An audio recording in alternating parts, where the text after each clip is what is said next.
Welcome to Oops All Segments, the very best podcast hitting your eardrums at this very moment. I'm Kevin. I'm Thomas, and today we're here with special guest joining us, Lauren Ainsworth. Welcome, Lauren. Woo! Thank you for having me. I'm so excited. Yeah, so glad to have you on the pod. Lauren, it is the holiday season. How the heck do you feel about the holidays? It went by so fast. Like, I'm flying out at 5 a.m. tomorrow. Whoa. And I haven't packed. I'm still knitting my sister's gift. So. Oh, no. Yeah. You're behind. Where are you flying to? Alabama. Alabama. Okay. That will be a nice Is it a long flight? change. Do you have time to knit the rest of the gift on the flight? I do. It's not really that long. It's just a layover. So I think the first flight is like 30 minutes. And then the first flight's like an hour and a half. And then the second flight's like 30 minutes to Atlanta. Okay, Mobile. that's going to be hard. Yeah. Can you bring knitting needles through TSA, or is that considered a weapon? We're going to find out. Because I'm going to. Yeah, it's a good thing to find out at the security desk whether we're carrying a weapon or not. Yeah, that must be nice. Yeah, I'm sure people brought worse, you know? Yeah, that's true. Now, Lauren, Also, not to blow up your spot. Oh, no, go ahead. Oh, I was like, I don't know if this is true, but somebody said that TSA actually hasn't stopped any, like, threats coming through. So I'm sure it's a lie, but I'm like, has TSA ever stopped anything? Is what I've just Googled here. Like I don't even think the machine is plugged in. It's just like a placebo effect to kind of scare you. I don't think they're detecting anything. I think they are shooting radiation through my body every time I stand in that thing, but I can't imagine it's to scan for anything. I think it's to sort of turn me into a mutant man. Yeah, to make you an X-Men. Yeah, I brought a bottle of like Tony, I forgot what it's called, Tony Kushner's or whatever. Stop that. Tony Kushner's, yeah. They had to stop it and test it for like bomb powder or something. They had to test it. Oh yeah. They don't like bottles. I recently They're got back. very afraid about liquids, which I never quite understood. Like that seems like really the main thing that they're detecting at TSA is just liquids and gels. Seems like that's the place to hide a bomb is in a bottle of water. But I recently got back from a trip from Europe, and I was flying to a number of airports. And Kara, my girlfriend Kara, is my partner, and you may not be able to tell on the podcast, but I'm half brown and she's white. And so traveling through airports, it's very often that I get randomly selected. It's not that uncommon. I have a last name that's confusing to racists. And so Kara, anyway, every what if time, Lauren was every like, airport, oh, I could tell.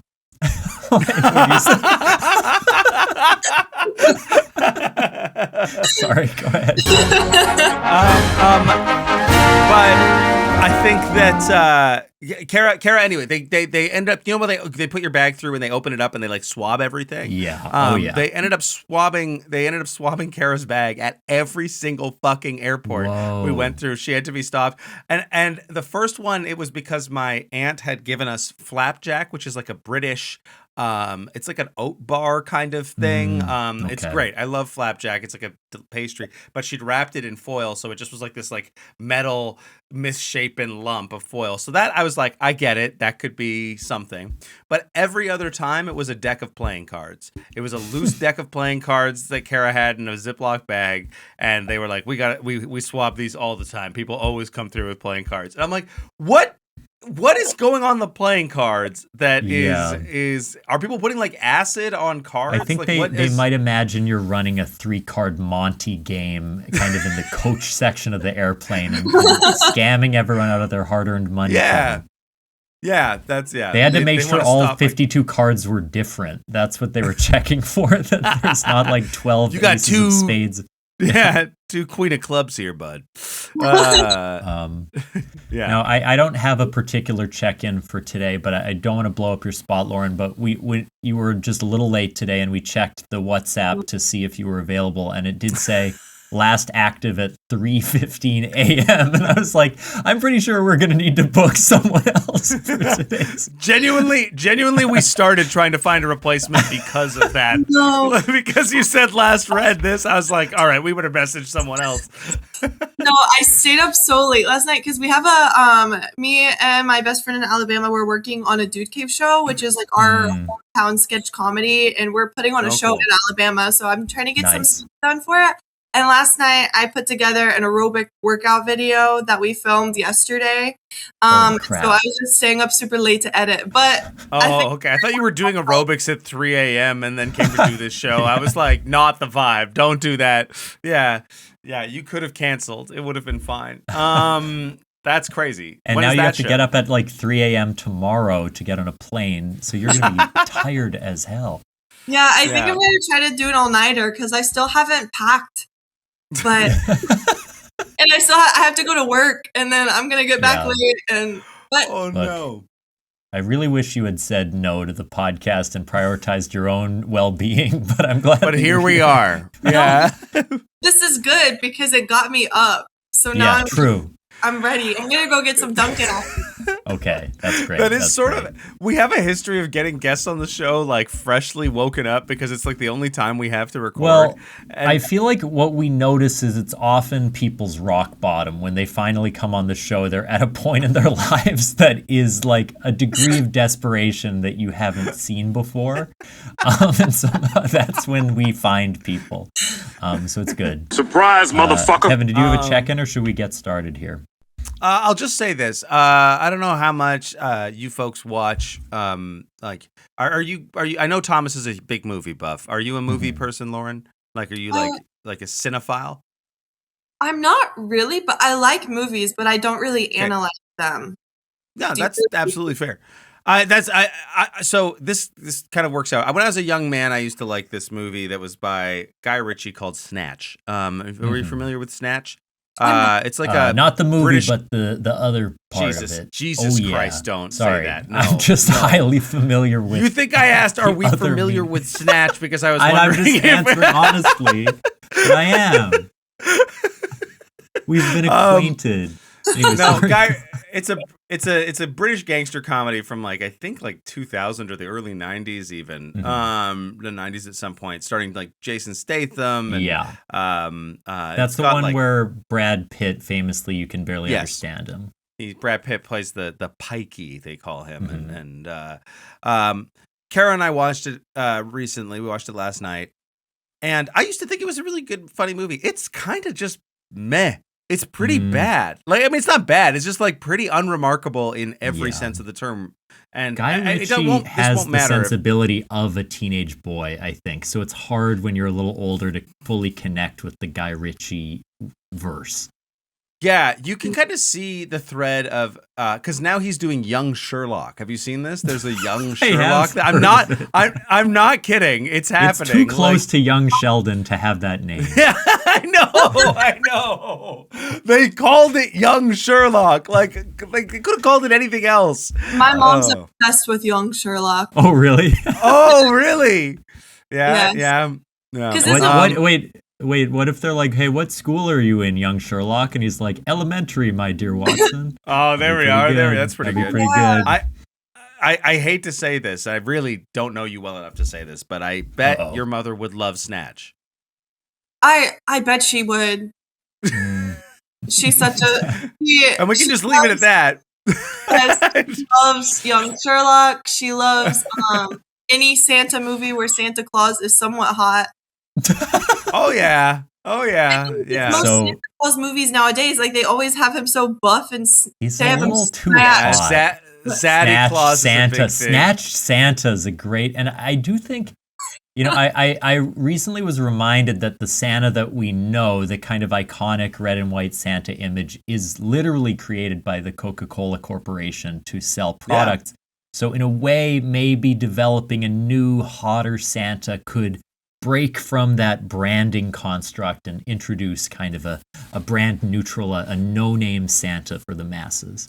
Yeah, well, I've said this for years. People often depict Santa as sort of a chubby old white man with a big beard, and people don't realize this. But if you trace back geographically, geographically, right, rather like where Santa's originally from, he would absolutely be Middle Eastern.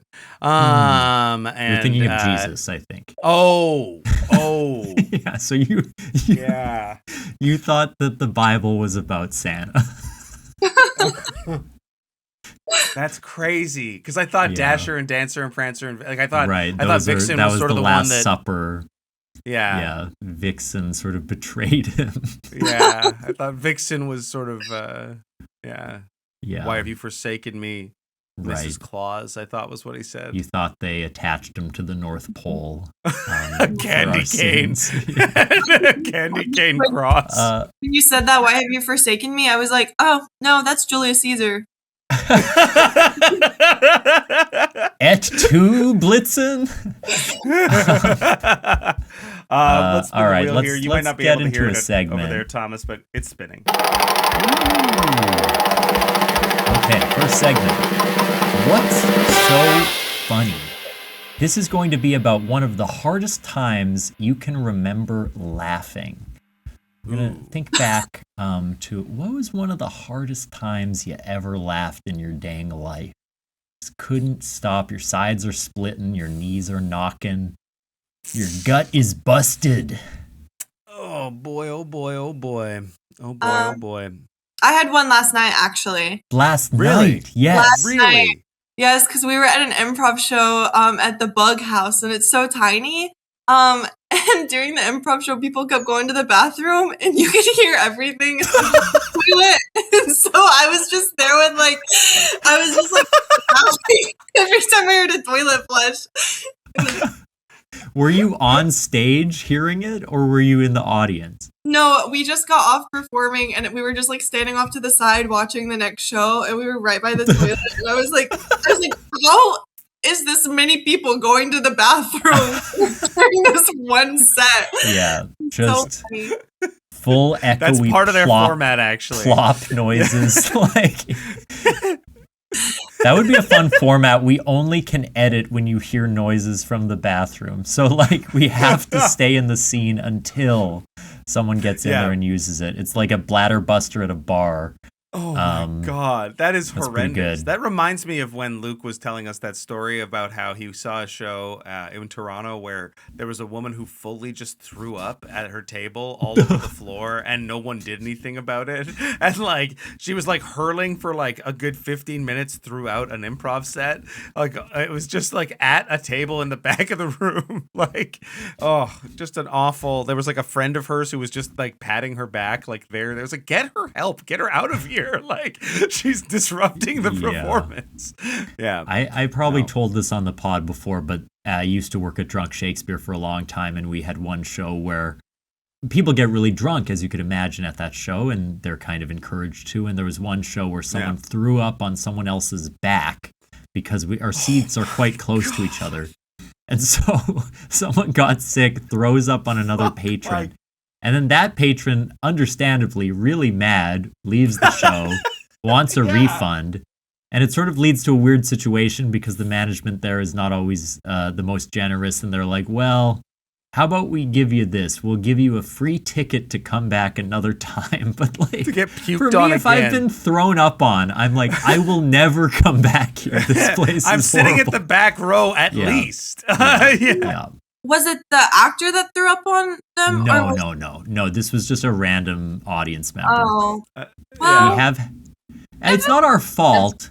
Yeah, I was like. But still, I feel like we have to take accountability for over serving that person or something and we will have people literally drunkenly stagger over to our props corner or our dressing room and throw up there because they're looking for the bathroom and there's an open curtain, so they're maybe it's back here, and just throw up on the carpet by our props and stuff. You're about to do your entrance and a guy just it's usually at the end of the show, but it's fuck That's insane. That's crazy. One of the times laughing the hardest, I I don't have joy in my life. I was gonna say, yeah. This one kind of hurt asking this question. Yeah, I could see. it's a little tough that it came up on the wheel, honestly, because I'm laughing the most I've ever laughed kind of here now. Yeah. Wow, that's kind of beautiful. Oh. Beautiful for you, sad, desperate and alone for me. But yeah, so I'm sort of. Are you saying you're not funny? That's why it's so sad and desperate? You're the funniest people I've ever met. Okay. I've just never laughed before. Yeah, this is a first. How does it feel in your body, Kevin? What's like the sensation? When I laugh? Yeah, just today. I don't know. It seems kind of new to you. It's like, it's kind of scary, right? Because you're like, what is this? It's coming out. Like, you know when you hiccup? You know when you hiccup? And you're like, the first hiccup in a round of like, oh, I've got the hiccups is quite surprising. It's like, oh shit, and I got to deal with this now. It's like that, but condensed into like the space of a laugh, like how long a laugh takes. Like, does it feel like something is trying to escape your body? Yeah, 100%. A few months ago, we did like a Ouija thing in this house, and there was definitely like a spirit here, and so I think it's in me, and I think that's what the laughs are. That's what like it sort of feels like. Wow. Okay. So pass Not right. for Kevin. No laughter. Sorry. Oh yeah. I guess mine would be when Walgreens asked me if I wanted a flu and COVID shot. Laughed so fucking hard I had to go to the hospital. You had to go to the hospital, so you didn't need medical assistance. Yeah. I needed a lot of assistance that day because I was laughing so fucking hard when they asked if I wanted a flu and COVID shot. So you're denying no, thank medical you. care. My body, my choice is what I said, and then I laughed so fucking hard I went to the ER. Right, so you did. I had a shortness of breath due to my laughter. It was hard to breathe cleanly, and so I was lacking oxygen in my blood. So I had to go to the hospital. We understand. That's so funny. Thank you. Genuinely, every time this question comes up on the podcast, I think of a memory that I cannot share on the podcast. Yeah, where Thomas I'm thinking and I of the same one. We're not going to get into that. Very hard at a slur, and we didn't even have to say that much. In fact, let's not go into this any further. But let's. I'll say a time I laughed really hard recently. I saw a show called. Well, actually, 2 improv shows, but the one that I'm thinking of, I saw a show called Sand at the I.O., and they use these really, really kind of visceral sound effects and like this kind of sinister underscoring in their show. And they commit really hard to some bizarre moments. And so there was this one moment where a guy had managed to put his own sticker on his license plate, and they had made this into a huge, like, epic moment where he was looking at the 4 corners of the license plate trying to decide where the sticker goes, and the lights were flashing and the music was, like, building up, and he finally decided and figured it out. And it was very funny and stupid that they made so much of this extremely simple gesture. And then his character went back to the casino, and everyone in the casino just was so horny for him because he had succeeded in putting a sticker on his license plate. And so someone came up and they were like, "Hey, big boy, like, we heard about the sticker thing. Nice job." And the sound effects guy just played this sound, which was like 5 seconds of like a bucket of water like splashing to the floor. It was so like graphic sounding and unexpected, and the actors were thrown off by it, and so was the audience. And it just led to this like very intense breaking for the actors, and I feel like everyone was just laughing. My sides hurt. And then she went to grab whatever the thing was that had happened in her moment of arousal, and he had this other sound effect, which was like this like lifting an incredibly drenched object off the floor. It just like the 1-2 punch of it. It was so unexpected and specific and kind of disgusting that it really delivered. So I laughed very hard at that the other week. That's very good. That's fun. Yeah. I love a good. I love a good.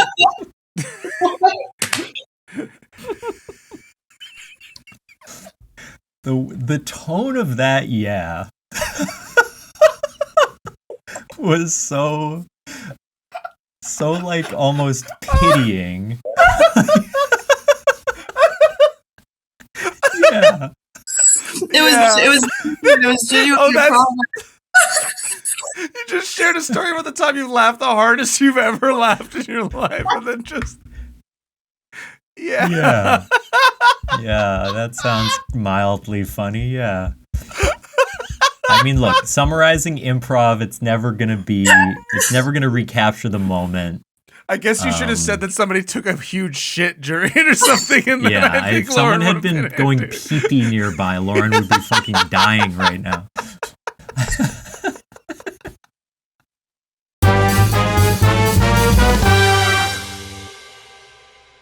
What's up, everybody? My name is Chance Nichols, and I am the host of We Didn't Peak. It's a podcast where I interview people who don't suck.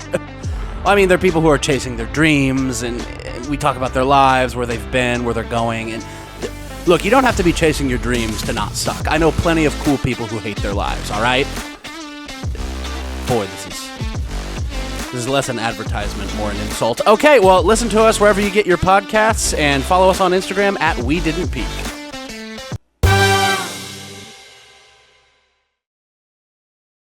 We're back. Lauren, do you have a...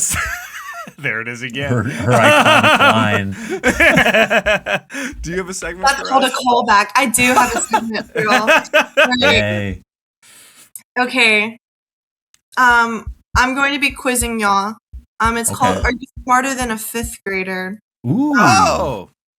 So I'll ask you 5 questions, and whoever wins... Well, I'll ask you one question each. Okay. And so this is going to be a battle. Okay. Sounds good. One each actually, total? No, just kidding. No. I'm going to ask you both 5 questions. Okay, great. Question.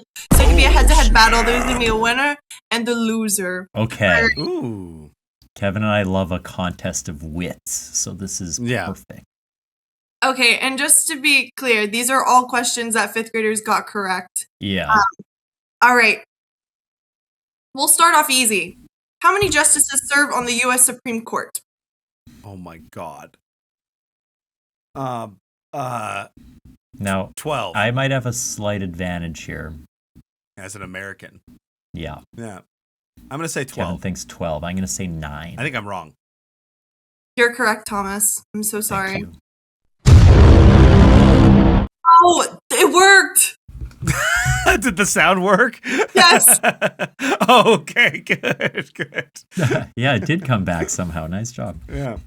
All right. Can I just say, just while we're on the subject, huge fan of the Supreme Court. I love that it's this unchanging, kind of all-powerful.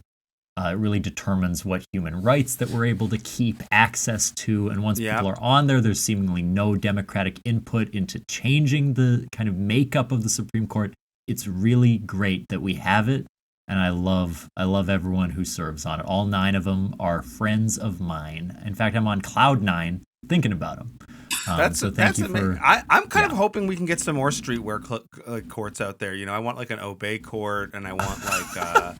sort of I lined up for the Supreme Court, which was their food court outside of the Supreme store. Yeah, exactly. Anyway, thank you for that. I can't wait till I turn 90 years old so I can serve. Yeah. Once you're the really minimum have all age your to join faculties. the Supreme Court, you have to have started entropy, and you can join. Yeah. Kevin, we've all started from birth. Entropy. That's the law of the universe. Anyway.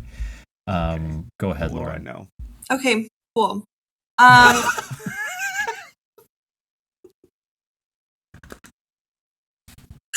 promise I'm genuine. It's my I know. No, it's good. You're fitting in absolutely fine.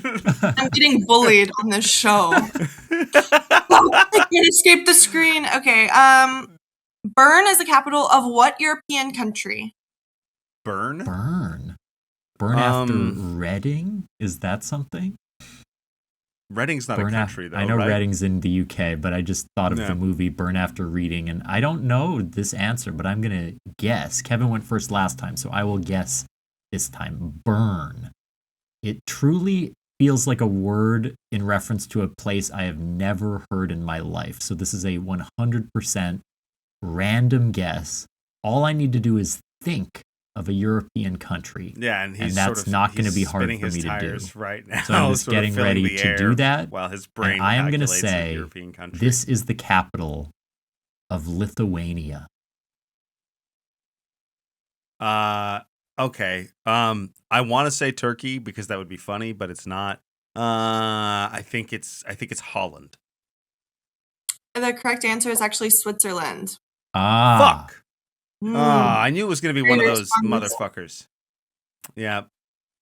All right. The Swiss. What is the most populated state in the U.S.? Kevin, you go first this time. Most populated state in the United States. It's got to be New York City, right? Or New York. I mean, New York. I am going to say California. Oh, Thomas, you are correct. A lot of America-focused questions, which is a help for me. I appreciate the buy. I guess you didn't know Kevin was Canadian until you got on, but what? I just for some reason I was like, wait. When you said that, I was like, well, Thomas is Canada. I was like, I don't know why he's saying he is. Okay. Oh, right. I'm also Canadian, but I've lived here longer and I have dual citizenship. He spent many years as a youth, sometimes probably in 5th grade in the United States. I actually did my 6th grade. I spent one 6-month period in 6th grade educational year in New York State, which was long enough to know it ain't that populated, my man. So yeah. Nice. And you also lived in Cali for a while. I did, and I found out, very populated, and I was punched in the face while I lived there, which I think Lauren heard in one of our improv sets. Oh, but yeah. Anyway. I thought that was in... I guess I thought that was in Chicago. It happened in LA and then later again in Chicago. So I've been it's hard to believe it doesn't happen more often. Yeah. Hard to believe. Only 2 was what really shocked you. Thomas being arbitrarily assaulted on public transportation twice in his life is a low, in my estimation, is lower than it should be. Yeah. It's okay. It's okay. I'll get my Americana Anna, and we'll see here. What do we got? I'll lock in. Next question. Frogs roam the earth earlier than dinosaurs. Yes or no? Yes or no?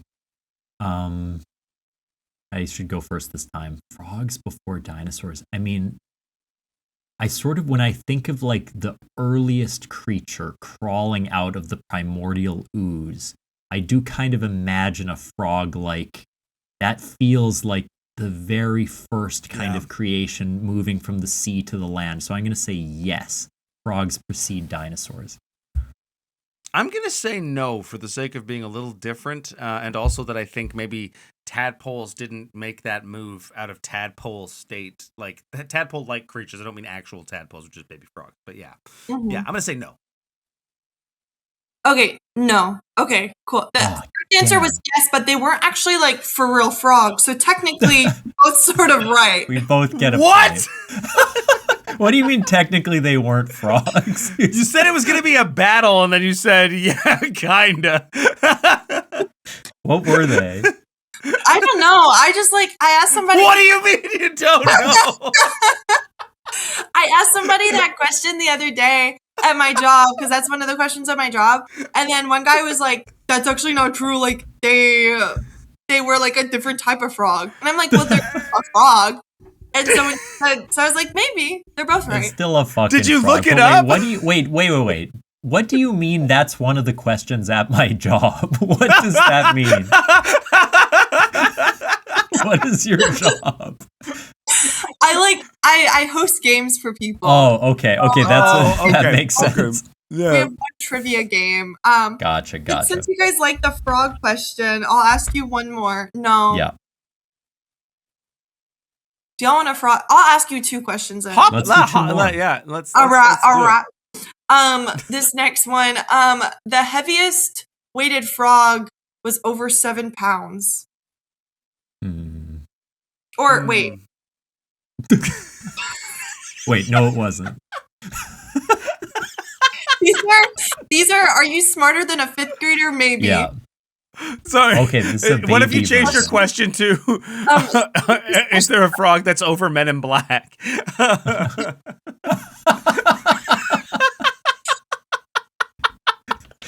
Yeah, there was a frog that was over The Pursuit of Happiness.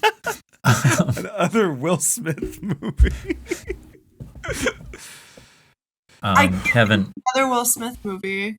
Yeah. Dried out. I Am Legend. That's one. Kevin, you go first. Was there a frog is there a heavier frog than that's 7 over pounds? 7 pounds? No. I'm going to say the biggest frog is going to be 6.9 something pounds, which is a big ass frog. It's just so specific that I have to say yes. Like, it would be a weird question to just be like, nah, that didn't happen. Like, I don't know, seven is like, yeah, there was. I don't know. What's that? Is the answer to this one also kind of probably or whatever the fuck you said last time? Technically, it was a toad, but I do know 7 is the number, and so Thomas, you are correct because yes. it could be up to 7 pounds or over 7 pounds, and I forgot, which is correct. Ah. So Oh, if I it's see. 6.5, Okay.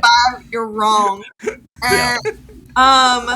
All right, and then one last question. Yeah. 1% of the population has ran a marathon, yes or no? 1% of the 1%. population of Earth, of America, Yes, of the earth. of the Earth. Okay. Okay. So what is that? That's going to be like, what's 1% of 8 billion? You just remove 2 zeros, so that would be 80 million. That's a lot of fucking people running marathons. I am going to say it is less than that. So I'm going to say no. I'm always pissed off by how many people run marathons. I think it's a lot of people and they're a little obnoxious about it. And I'm going to say yes, 1% does do that. All right, Kevin is actually correct. It's half 1%. Wow. I had that shit's too much. Our sedentary fucking, glucose filled bodies are not moving. We're not running. Running is the new smoking, is what Kevin says. He's pro sedentary lifestyle. Yeah. I'm sponsored by Big Chair, and I like to kind of get people to sit down, take some time, and kind of stay off of those calves. Running in place is ridiculous. Treadmills are ridiculous. Marathons are. It is boring. Marathons. Bad for your knees too. Yeah, if somebody were to ask me to run a marathon, they would have to be sick, be my friend, and I would have to love them. And even then, I wouldn't do it.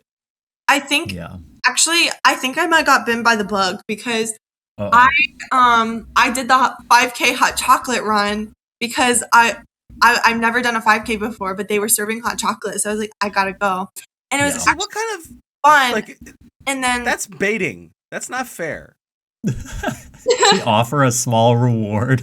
Yes, and on my Christmas tree, hold on, I have all my stuff out, so my house is. Okay, let's see. But the only decorations we have on the Christmas tree are our hot chocolate run bibs and the medals. Oh, well done. That's good though. That's good. I like it. I also did a 5K for the first time this year because it was my friend's bachelor party. And at his bachelor party, if you party, make my ass run a 5K for your bachelor party, I will not. I will fucking kill you. I will do it, but I will. You're not making it to the altar. It wasn't an obligation, but they wanted to make him run it in these wooden clogs, which he did, and he was way faster than me, even in the clogs. They fucked up his feet pretty bad, but he was so fast, and I was like, I felt so embarrassed that I couldn't even keep up with him in the clogs that I was like, well, I have to at least finish because this is tough. And so that motivation got me across. I will say there is something bachelor party energy might be bachelor like that. Maybe that's the best way to do a marathon is like, I mean, it's not how I would want to spend a bachelor party, but I do think the energy of like, the jocular energy of a bachelor party is like maybe the enthusiasm. There's a little bit of the like social pressure challenge, and like you don't know everybody that well, and so there's like some like, oh, I want to make sure I don't look like I'm, I felt that way playing we did like a Nerf. We did like a Nerf thing for Quinn and Mo's like bachelor wedding party thing, and yeah, I felt that way too. I was the oldest one, and I felt it. I felt it in my bones as these kids eliminated me. Lauren, have you been in a wedding party? Have you been at one of these events?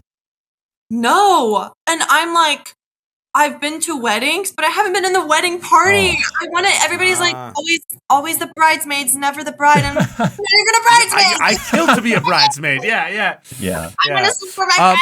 But yeah, I want to be forced to spend $2,000 to go to this event. Yeah, and do a bunch of extra work. Was the hot chocolate at the marathon good? I want to know. Yeah, I'd say the only thing that wasn't good was the melted chocolate they give you to like dip your banana in, but like maybe that just wasn't. Wait, what? Yeah, oh yeah, what you the can. Hell? Your what kind banana. of fat ass post run thing is this where they're like, hey, and then you get to have a marshmallow sugar treat and I mean, I love it. That's the reward. You gotta then get I'm running back. You get my ass, you tell me there's a chocolate fountain at the end of the thing. I'm running 6K, never mind the 5. That's what I did. I signed up 4 days before and ready to go. It was so fun. And I ran the whole thing without stopping. And I Great felt job. That's incredible. I can't do that shit. I can't run. I have to stop. Even if I have to run a little bit. If I say I have to run, I have to stop. Yeah, I've got kind of like a little stitch in my side just from podcasting this long. I'm starting to get because winded. We're stitching you up, right? Yeah, well, yeah. Let's spin the wheel and do one more segment before we close out. Woo!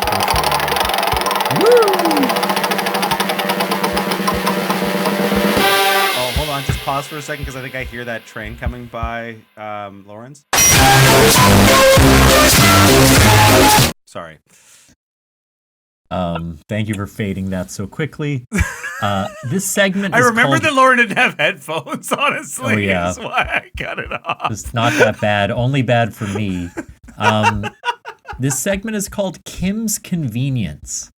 And it's pretty specific to me. Thomas must figure out some way to make Kim's life, that's her now, Kim's life slightly easier. So I need to find some way to simplify. One of the segments in our beloved's- wheel is just making your partner's life. Did she submit this segment? I don't know. I think I'm so cocked. I wrote it myself. Wow. Hey, Thomas. I'm trying to think. We're going on a trip in a couple days. We're going to Winnipeg together. Is there something I could Come do to see me to make Kim's journey or her holiday a little bit easier? I don't know. I want to open it up to you two, who Lauren doesn't know Kim at all. Kevin knows her pretty well. But just like, if there are any thoughts you might have on something I could do, a gesture or an offer I could make to really go above and beyond here. Yeah, and it's probably important for you to know, Lauren, Kim sort of hates Winnipeg, hates Canada, hates coming here. That's not true. Sort of flaunts She complains about it. She's pretty nervous. I will say the big thing she's afraid of, and rightfully so, is how fucking cold it's going to be when we get there. It is like a brutally cold city, and she gets cold easily. She gets chilled. It's hard for her to warm up when she is chilled. Another issue in Winnipeg is my parents have pets, and she gets allergies a little bit around the pets. So those are two likely challenges that she might come up against on this trip. So she's going to struggle to breathe outside, and she's going to struggle to breathe inside. Yes. Sort of the situation. I would say when you book the trip, like once you get there, surprise her with a different plane ticket to another place. Right. There's always that. Yeah. You could sort of send her just off. don't go home. that would make her life easier. Yeah. You go home and then just kidding. Yeah. Yeah. Oh, we actually get all the way there. So we take the flight. We go through customs in Canada, and then I reveal a second ticket, and I say we won't be staying. This was and merely then the customs a layover. officer, it's like, what do you mean? And holds you up. And And then we fly to Moose Jaw, where she is comfortable and happy. Yeah, I mean, sorry. So Moose Jaw is in Saskatchewan. It's a province over from Manitoba, which is where Winnipeg is. It's a place that I've never been and I never will go. I was going to suggest something for allergies, but I can't quite think of a way. What you could do is sort of create like a vacuum style tunnel that from the front door to the attic room in which you sleep when you stay at your parents' place, and you could sort of Kim could then enter the house in a way where she's not having to be susceptible to any of the air particles that the dog or cat have been a part of. And then that way, maybe get her a hazmat suit, actually. Oh, that's pretty good. Yeah, I wonder if there is a kind of special allergen like a bubble mask boy that I kind could of purchase her for. Because like that might be a real gesture, a little like when you're in the house, this will help you breathe a little easier. I could get some just medication. Do you think Kim's going to be annoyed by wearing a mask entirely in the house? She might be, but not if it really worked. I think she would prefer it if it was helping a lot. She's big anti-mask typically. So. Yeah, she's an anti-masker, but that's just because she read Unmasking Autism. And so she doesn't want to have to pretend anymore. The other thing I could get her is some warm leggings or something to help keep her, maybe get her a nice little legging as a gift. Like a thermal layer would not be a bad thermals. Idea. Maybe I'll order some thermals to the house in Winnipeg. That would help her get through it's just I don't know exactly what don't tell me you best. Don't know her size because you live together. I actually don't really know her size, like it because it varies from thing to thing. It really does. Like women's clothing sizes are crazy. Yeah. But you can also get like the hand warmers and wool socks. Wool socks is maybe I'll get some nice wool socks because that's pretty universal. Mm-hmm. Wool socks are great. Hand warmers also awesome, but it has to depend on like they're like it kind of depends. Like Winnipeg is cold from the car to wherever you're going, but for the most part, it's like you have to dress up. I don't know how much outdoor activity you guys typically end up doing when you're here. No, not much. But my parents' house can get a little chilly on the ground floor sometimes because it's an old building. So some wool socks or slippers might be nice to walk around in. And you should get her like one of the little wool sock slippers and like the little old timey nightgown with the little cap. Yeah. Oh, like a wee willy winky. Yeah. Always with. And if you could get her a little candle, sort of that's half burnt down, lots of wax dripping off the side. That might keep her warm. The heat from the candle as well. And if you can get sort of two of her old business partners to sort of kind of be harbingers of sort of like things to come, like an evening of unsettled sort of visitation. Okay. So I need a vacuum tunnel from the door to the attic. Yeah. I need a kind of hazmat suit. I need 2 ghosts of Christmas past. And then I guess they sort of are harbingers for the ghosts of Christmas past. I guess they really are more introducing. You're gonna have to get the ghosts as well. Yeah. Mm-hmm. Yeah. But that's gonna be a separate charge, so I'm not sure budget is, but you'll need to pay them. Yeah, maybe there's free shipping if you get more ghosts in one, and then the wool socks. Okay, that'll definitely make her life a little easier. Thank you, everyone. Yeah, no problem. No problem. It's time for plugs. We need to wrap up this happy holiday episode. Yay. This is supposed to come out on Monday, December the 22nd. Yes. What would you like to plug? My Instagram. Oh shit. Oh, it's what is it? Is that what the plug is? Is that what the say what it is? I mean, we can put it in the description too, but yeah, that's totally fine. You can email it. Well, what is it? It's Lamesworth, I think. Oh, I couldn't hear it. I think my ass was talking. I didn't even say it. Well, then there it is. Well, I was gonna say it, but then I was like, maybe that's not what they're talking about. Like, maybe they're plugging shows. But then I was like, I mean, you can plug shows too. You can plug whatever you want to plug. I'm going to plug some shows that Lauren and I are both in. You can check us out on Thursdays at the IO Theater in our first draft Blueprint Labcast, and then our level 5 class is going to be doing a run at the IO on Sundays as well, and I'm pretty excited for that. So Look check at out him. both He's of those. fucking huge. And as for me, Kevin, you can check out Motorcycle Rocket Ship Sketch Show. You can also check out Trigger Happy on Saturdays at The Annoyance. And Kevin and I are very excited to be doing a Grinch-themed holiday club soda improv show on the 27th in Winnipeg with all of our friends, including Kim, who's going to be all masked up and ready to go. How the Grinch stole improv. We're doing the Dude Cave show on the 27th in Alabama. Oh, great. Oh, yeah. Oh, there we go. We will send good vibes. I have to say this. I really. Well, firstly, I'll mention this, folks. If you're listening at home and you want to listen to more Thomas and I, you can check out What We Do in the Basement. It's a Let's Play D&D podcast where we play Dungeons and Dragons and we make jokes and we have a good time. Outside of that, for your show, Lauren, I truly hope that there's a toilet nearby the audience, nearby the stage, to kind of make sure that it amps up, sort of soundtracks what's going on. Yeah. That would be important. That would be good. That's the tall and short of what we've got to do. I've only got a handful of quotes left to dish out to the audience, but I thought it would be a good idea to do one or two more before we sign off here. So let me just look at a quote. Yeah, well, no, I'm going to do 2 quotes in the episode. I mean, sort of a couple episodes left of being more. The real strong have no need to prove it to the phonies. Isn't that nice? Who's that? It's from Charles Manson.